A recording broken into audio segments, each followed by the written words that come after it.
Japanese Fairy Tales by Yei Theodora Ozaki. Chapter 20. The Ogre of Rashomon. Long, long ago in Kyoto the people of the city were terrified by accounts of a dreadful ogre, who, it was said, haunted the Gate of Rashomon at twilight and seized whoever passed by. The missing victims were never seen again, so it was whispered that the ogre was a horrible cannibal, who not only killed the unhappy victims, but ate them also.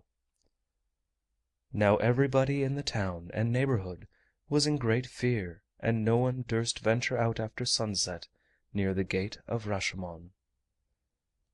Now at this time there lived in Kyoto a general named Raiko, who had made himself famous for his brave deeds. Some time before this he made the country ring with his name, for he had attacked Oeyama, where a band of ogres lived with their chief, who instead of wine drank the blood of human beings. He had routed them all and cut off the head of the chief monster. This brave warrior was always followed by a band of faithful knights. In this band there were 5 knights of great valor. One evening, as the 5 knights sat at a feast quaffing sake in their rice bowls and eating all kinds of fish, raw and stewed and broiled, and toasting each other's healths and exploits, the first knight, Hojo, said to the others: "Have you all heard the rumor that every evening after sunset there comes an ogre to the Gate of Rashomon, and that he seizes all who pass by?" The second knight, Watanabe, answered him, saying: "Do not talk such nonsense.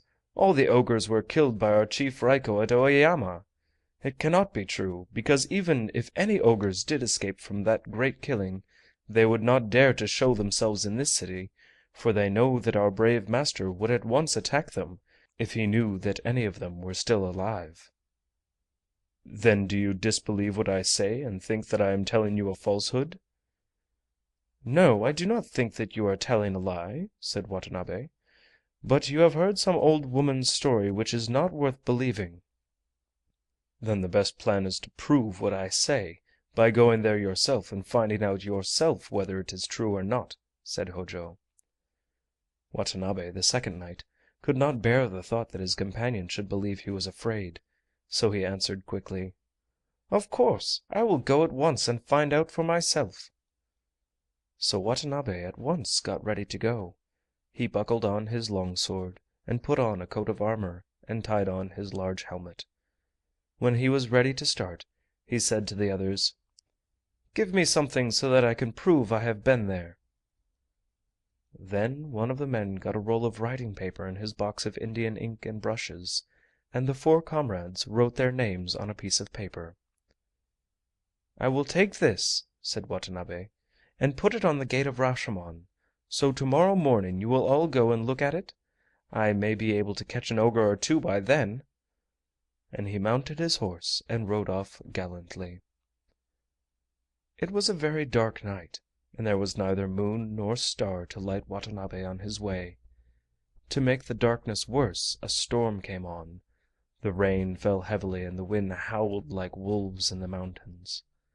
Any ordinary man would have trembled at the thought of going out of doors, but Watanabe was a brave warrior and dauntless, and his honor and word were at stake. So he sped on into the night, while his companions listened to the sound of his horse's hoofs dying away in the distance, then shut the sliding shutters close, and gathered round the charcoal fire and wondered what would happen, and whether their comrade would encounter one of those horrible Oni.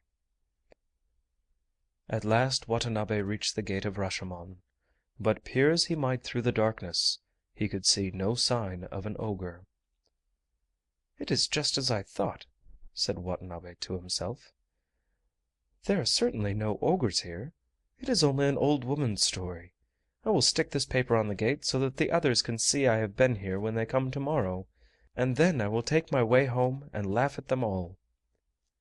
He fastened the piece of paper, signed by all his 4 companions, on the gate, and then turned his horse's head towards home. As he did so he became aware that some one was behind him. and at the same time a voice called out to him to wait.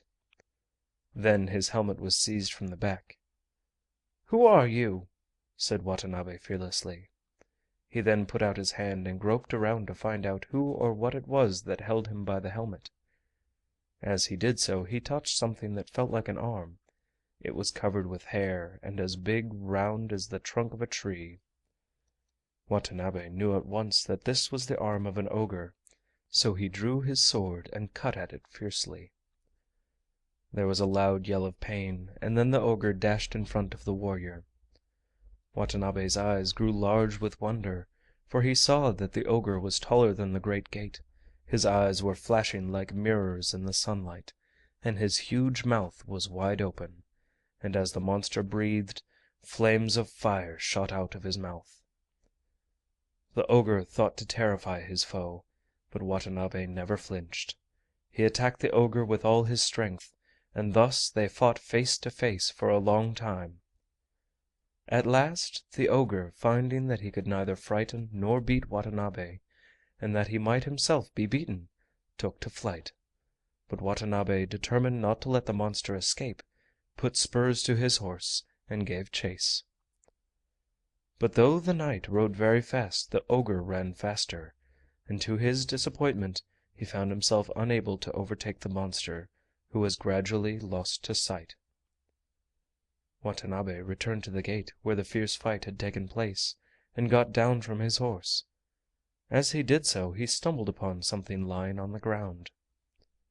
Stooping to pick it up, he found that it was one of the ogre's huge arms, which he must have slashed off in the fight. His joy was great at having secured such a prize, for this was the best of all proofs of his adventure with the ogre. So he took it up carefully and carried it home as a trophy of his victory. When he got back he showed the arm to his comrades, who one and all called him the hero of their band and gave him a great feast. His wonderful deed was soon noised abroad in Kyoto, and people from far and near came to see the ogre's arm. Watanabe now began to grow uneasy as to how he should keep the arm in safety, for he knew that the ogre to whom it belonged was still alive. He felt sure that one day or other, as soon as the ogre got over his scare, he would come to try to get his arm back again. Watanabe therefore had a box made of the strongest wood and banded with iron. In this he placed the arm, and then he sealed down the heavy lid, refusing to open it for anyone. He kept the box in his own room, and took charge of it himself, never allowing it out of his sight. Now one night he heard someone knocking at the porch, asking for admittance. When the servant went to the door to see who it was, there was only an old woman, very respectable in appearance. On being asked who she was, and what was her business, the old woman replied with a smile that she had been nurse to the master of the house when he was a little baby.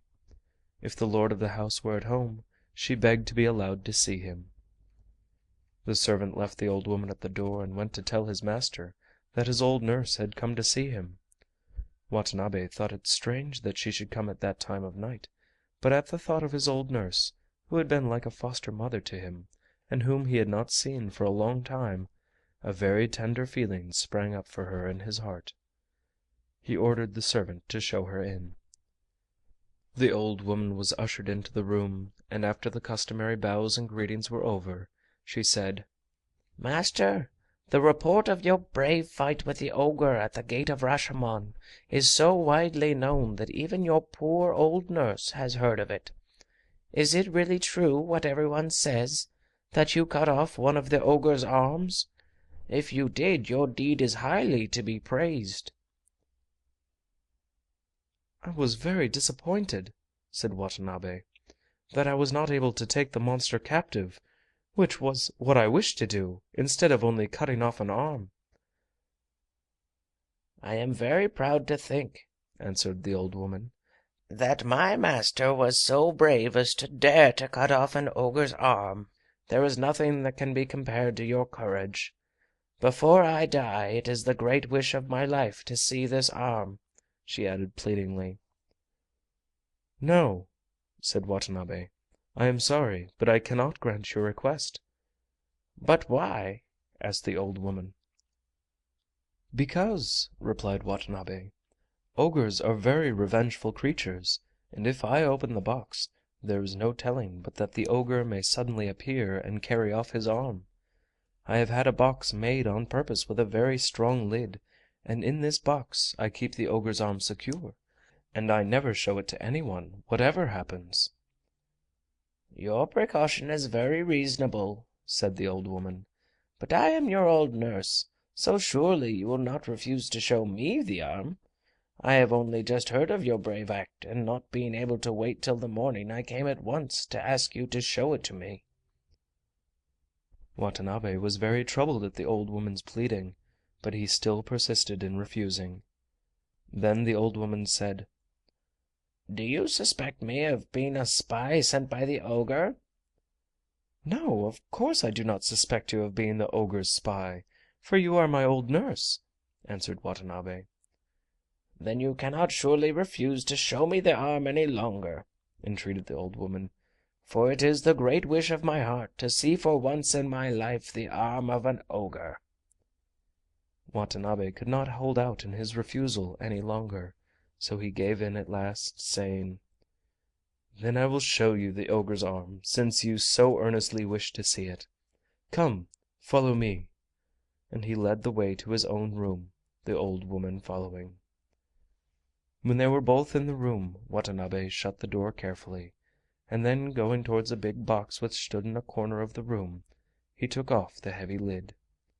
He then called to the old woman to come near and look in, for he never took the arm out of the box. "What is it like? Let me have a good look at it," said the old nurse with a joyful face. She came nearer and nearer, as if she were afraid, till she stood right against the box. Suddenly she plunged her hand into the box and seized the arm, crying with a fearful voice which made the room shake: "Oh, joy! I have got my arm back again!" And from an old woman she was suddenly transformed into the towering figure of the frightful ogre. Watanabe sprang back and was unable to move for a moment, so great was his astonishment. But recognizing the ogre who had attacked him at the Gate of Rashomon, he determined with his usual courage to put an end to him this time. He seized his sword, drew it out of its sheath in a flash, and tried to cut the ogre down. So quick was Watanabe that the creature had a narrow escape, but the ogre sprang up to the ceiling, and bursting through the roof, disappeared in the mist and clouds. In this way the ogre escaped with his arm. The knight gnashed his teeth with disappointment, but that was all he could do.